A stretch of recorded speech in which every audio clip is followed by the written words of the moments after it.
పరిశీలన చేయాలి. వెంకట్రామరెడ్డి గారు.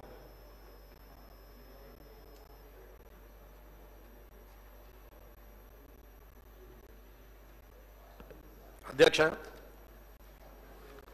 ఈరోజు సభలో గౌరవ శాసనసభ్యుడు రాకేష్ రెడ్డి గారు ఎత్తిన అంశం మీద 119 నియోజకవర్గాల్లో ఉన్నటువంటి శాసనసభ్యుల ప్రాతినిధ్యం ఏంటనేది ఒక ప్రశ్నగానే ఉంది. గత ప్రభుత్వంలో అయినా ఇప్పటి ప్రభుత్వంలో అయినా ప్రతిపక్షమా అధికార పక్షమా అనకుండా ఎమ్మెల్యేలకు ఉన్నటువంటి ప్రాతినిధ్యం ఏంటి, ఎమ్మెల్యేలు శాసనసభలో చేసే కార్యక్రమాలు కానీ లేదా తన నియోజకవర్గంలో ప్రజలచే ఎన్నుకోబడి శాసనం ద్వారా శాసనసభలో వచ్చినటువంటి వ్యక్తికి ఉన్నటువంటి విలువలేంటి అనేది ఒక్కసారి మీరు దాని గురించి చెప్పాల్సిన అవసరం ఉంది అధ్యక్ష. అలాగే ఇన్ఛార్జ్ మినిస్టర్గా ఉన్న ఇన్ఛార్జ్ మినిస్టర్లు వారి పాత్ర ఎంతవరకు ఉంది, వారు ఆ జిల్లా మీద ఆధిపత్యం ఎంతవరకు ఉంటుంది, ఆ నియోజకవర్గాల్లో ప్రతిపక్ష పార్టీ ఎమ్మెల్యేలు ఉన్న దగ్గర వారి నియంత్రణ ఎలా కొనసాగుతుంది అనేది కూడా చూడాల్సిన అవసరం ఉంది. ఇన్ఛార్జ్ మినిస్టర్ అనే వారు జీవో ప్రకారంగా శాసనం ద్వారా నిర్మితమైనటువంటి వ్యక్తుల లేకపోతే పార్టీ ప్రభుత్వ పరంగా వారు ఇన్ఛార్జ్ మినిస్టర్లను పెట్టి ప్రతిపక్ష ఎమ్మెల్యేలను నియంత్రించే పరిస్థితి కోసం ఏర్పాటు చేసిందా అనేది మీరు తెలియజేయాల్సింది ఉంది అధ్యక్ష. ఇక్కడ ఎవరైతే ప్రజలచే ఎన్నుకోబడిన వారు ఉన్నారో వారిని వదిలేసి ఇన్ఛార్జ్ మినిస్టర్ల ద్వారా ఓడిపోయిన వారు పారిపోయిన వారు కాన్స్టిట్యున్సీని వదిలేసి వేరే దగ్గరికి పోయి పోటీ చేసినటువంటి వ్యక్తులను వారి ద్వారా అక్కడ శాంక్షన్లు ఇవ్వడం అనేది ఎంతవరకు సబబ్ అనేది ఇన్ఛార్జ్ మినిస్టర్లు అందరూ కూడా ఆలోచించాల్సిన అవసరం ఉంది.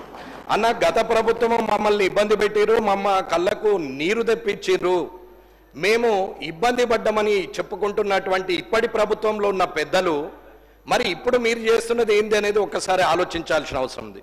అన్న, మేమేమి కిరీటం పెట్టుకోలేదు, నా మటుకు నేనైతే అనుకుంటున్నాను. ఎమ్మెల్యేగా 5 ఏళ్ళు ఉంటుండొచ్చు, ప్రజలు మెచ్చితే తిరిగి ఎన్నుకోబడుతుండొచ్చు, వారు నిరాకరిస్తే ఓడిపోతుండొచ్చు. కానీ ఎమ్మెల్యే అనే పదవికి మీరు గౌరవం ఇయ్యనంత వరకు మీకు మీరు తిట్టుకున్నట్టే, మీరు కూడా ఒక శాసనసభ్యులుగా ఉన్నారు కాబట్టి మీరు కూడా మీరు తిట్టుకున్నట్టే తప్ప నన్ను అవమానించినట్టు నేనైతే భావిస్తలేను. ఇక్కడ వెంకటరమణారెడ్డి కామారెడ్డి శాసనసభ్యుడు అనే బదులు కామారెడ్డి శాసనసభ్యుడు వెంకటరమణారెడ్డిగానే గుర్తింపు ఉంటుంది తప్ప శాసనసభ్యుడిగా ఎప్పుడు ఉంటారు కానీ పేర్లు మారుతూ ఉంటాయి, ఎవరో ఒకరు శాసనసభ్యులు అవుతారు.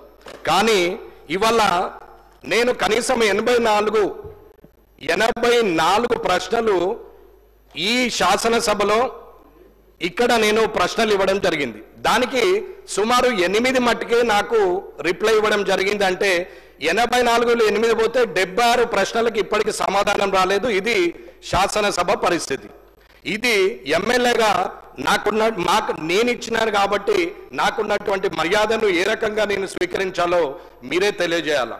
ఇకపోతే రైట్ ఇన్ఫర్మేషన్ యాక్ట్ ప్రకారంగా మీరు ఇస్తలేరని చెప్పి నేను రైట్ ఇన్ఫర్మేషన్ యాక్ట్లో సుమారు 86 ప్రశ్నలు ఇస్తే ఒక్కొక్క ప్రశ్నకు ఒక్కొక్క విధంగా ఇచ్చారు. ఎగ్జాంపుల్ హెల్త్ డిపార్ట్మెంట్ను తీసుకుందాం. రైట్ ఇన్ఫర్మేషన్ యాక్ట్లో ఇస్తే ఇక్కడ మంత్రి గారు ఉంటే శాసనసభ వ్యవహారాల మంత్రి గారు అయితే చూస్తున్నారు కాబట్టి చెప్తున్నాను, ఇక్కడ ఉన్న అందరూ మంత్రులు కూడా గమనించాల్సిన అవసరం ఉంది, తోటి శాసనసభ్యులు కూడా గమనించాల్సిన అవసరం ఉంది. ఈ పరిస్థితి రేపు మీకు రావచ్చు, నాకు రావచ్చు, పక్కనున్న వారికి రావచ్చు, ఎవరికైనా రావచ్చు. కానీ ఆ పరిస్థితి వచ్చినప్పుడు బాధపడే కన్నా ఇటువంటి ప్రాక్టీస్ను మానేయడం మంచిదని అంటున్నాం. ఆర్టీఐ కింద ఇచ్చినటువంటి హెల్త్ డిపార్ట్మెంట్కి ఇస్తే హెల్త్ డిపార్ట్మెంట్ వాళ్ళు పిఐఓ ఎవరైతే పబ్లిక్ ఇన్ఫర్మేషన్ ఆఫీసర్ ఉంటాడో, ఓహో ఇటువంటి చాలా చూసినాం, ఇది అయ్యేదా పోయేదా అని మాట్లాడినటువంటి హెల్త్ డిపార్ట్మెంటు ఎడ్యుకేషన్ డిపార్ట్మెంట్ ఉన్న ముఖ్యమైన డిపార్ట్మెంట్లు ఇవాళ మాట్లాడుతున్నటువంటి మాటలు, ఇది స్వయంగా నా లెటర్ అక్కడ ఇస్తుంటే మాట్లాడినటువంటి మాటలు నేను పేర్లు ఉద్యోగస్తుడు డిసిగ్నేషన్తో సహా చెప్పగలుగుతానని చెప్తున్నాం. ఇది మంచి పద్ధతి కాదు అధికారులకు అని చెప్తున్నాం. ఎడ్యుకేషన్ డిపార్ట్మెంట్ని అడిగితే 86 క్వశ్చన్స్ ఇచ్చినటువంటి అన్ని డిపార్ట్మెంట్లు ఏదో ఒక రకమైన సమాధానము 6 జే ప్రకారంగా ఇస్తే 6(1) ప్రకారంగా ఇస్తే 2 జే ప్రకారంగా లేదని చెప్పి ఇప్పటి వరకు ఎడ్యుకేషన్ డిపార్ట్మెంటు ఇప్పటివరకు ఇవ్వలేదు. ఇది ఎమ్మెల్యేకు ప్రభుత్వం ద్వారా వస్తున్నటువంటి అధికారులు ఇస్తున్నటువంటి మర్యాద అని చెప్తున్నాం. ఇన్ఛార్జ్ మినిస్టర్లు ఇవల్ల అక్కడ